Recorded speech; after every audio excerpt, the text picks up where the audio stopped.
आणखी अपडेट घेणार आहोत कारण राष्ट्रवादी पक्ष चिन्हाबाबत आता सुनावणी सुरू झाली आहे।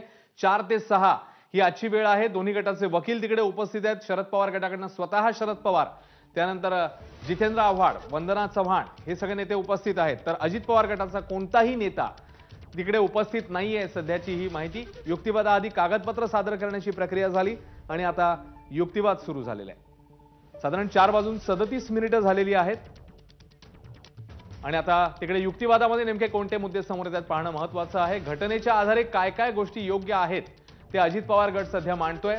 ज्या नियुक्त होतात त्या फक्त एका पत्राद्वारे होतात असं अजित पवार गटाचं म्हणणं आहे।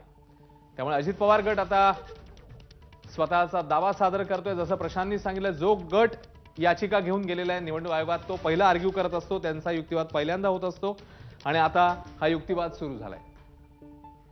प्रशांतकडनं ताजी अपडेट घेऊया। प्रशांत,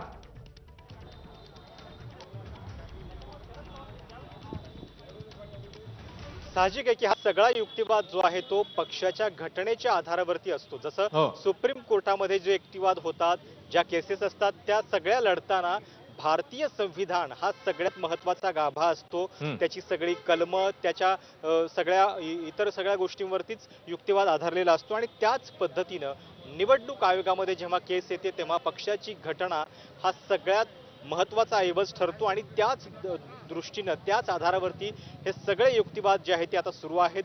अजित पवार गटाकडनं पहिल्यांदा हे सांगितलं जात आहे की मुळामध्ये घटनेनुसार ज्या निवडणुका व्हायला पाहिजेत, ज्या गोष्टी म्हणजे नियुक्त्या करताना पालन व्हायला पाहिजे त्यांचं पालन होताना दिसत नाही। म्हणजे एक प्रकारे शिवसेनेच्या केसमध्ये जे झालेलं होतं तशाच पद्धतीनं राष्ट्रवादीच्या केसमध्ये सुद्धा होताना दिसतंय। कारण लोकशाही मूल्यांचं, नियमांचं पालन होत नाहीये हा पहिला मुद्दा जो आहे तो निवडीमध्ये अजित पवार गटानं निवडणूक आयोगासमोर उपस्थित केलेला आहे।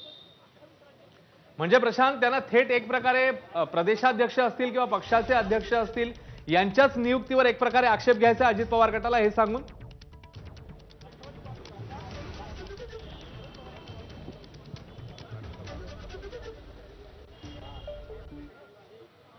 नक्की, कारण याच संपूर्ण घटनेच्या आधारे ते दावा करतील आणि मुळामध्ये शरद पवारांनी काल निवडणूक आयोगाच्या सुनावणीच्या 1 दिवस आधी विस्तारित कार्यसमितीची बैठक घेतली। त्याच्यामध्ये हे दाखवण्याचा प्रयत्न केला की 24 पैकी 22 राज्यांचे प्रदेशाध्यक्ष पदाधिकारी आपल्या बाजूने आहेत, पण या मुळामध्ये निवडीला अर्थ आहे का हा अजित पवार गटाचा दावा आहे। त्यांचं म्हणणं आहे की राष्ट्रीय पक्षाचा दर्जा गेलेला आहे आणि तो दर्जा गेल्यामुळे केवळ आमदारांची संख्या जी आहे ती या ठिकाणी जास्त महत्त्वाची आहे आणि त्या आधारे त्यांचा युक्तिवाद जो आहे तो होताना दिसतो। नक्कीच प्रशांत, म्हणजे आताच्या घडीला जसं तू सांगतोयस की नियुक्त्या केवळ पत्राद्वारे होतात असा युक्तिवाद, प्रमुख युक्तिवाद झालेला आहे आणि त्याच्यामुळे पक्षाच्या घटनेची माहिती देण्यात येत असतानाच हा मुद्दा अधोरेखित करून एक प्रकारे शरद पवार गटाच्या ज्या नियुक्त्या आहेत त्यालाच कुठेतरी आक्षेप घेण्याचा हा प्रयत्न आहे।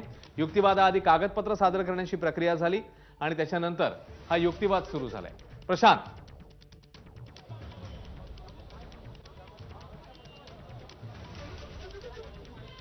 नक्कीच, खरं तर आपण म्हणजे शिंदे विरुद्ध ठाकरे ही जी लढाई झालेली होती त्याच्यामध्ये पण बघितलेलं होतं की शिंदे गटाकडे आमदार आणि खासदारांचं संख्याबळ होतं। इथे थोडासा फरक आहे, अजित पवारांच्याकडे आमदारांची संख्या आहे, लोकसभा आणि राज्यसभेमध्ये खासदार मात्र शरद पवारांच्या बाजूने जास्त आहेत।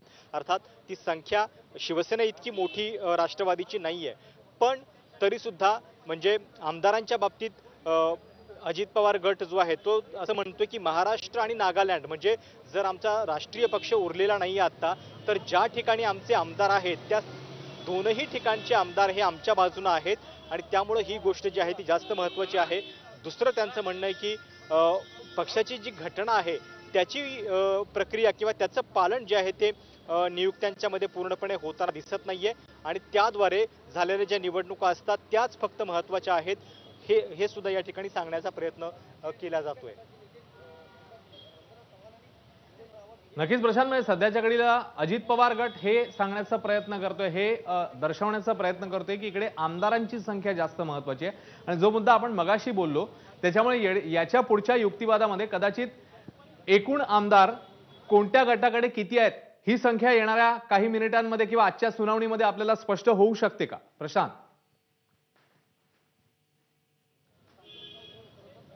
नक्कीच खरं कागदपत्रांमध्ये हा आकडा जो आहे तो द्यावाच लागेल. दुसरी एक महत्त्वाची गोष्ट आहे, शरद पवारांच्या बाजूनं प्रदेशाध्यक्ष जयंत पाटील राष्ट्रवादीचे, म्हणजे जेव्हा एकत्रित पक्ष होता तेव्हा प्रदेशाध्यक्ष म्हणून जयंत पाटील काम करत होते, तर त्यांच्या निवडीला सुद्धा आक्षेप जो आहे तो अजित पवार गटाकडनं घेतला गेलेला आहे. कारण त्यांचं म्हणणं आहे की मुळामध्ये त्यांची जी निवड आहे ती सप्टेंबर 2022 मध्ये राष्ट्रीय कार्यकारिणीची बैठक झाली त्याच्या आधीच झालेली होती आणि त्यामुळे ती अवैध आहे, हा दावा जो आहे तो अजित पवार गट या ठिकाणी करताना दिसतोय. पवार गटाचा युक्तिवाद आहे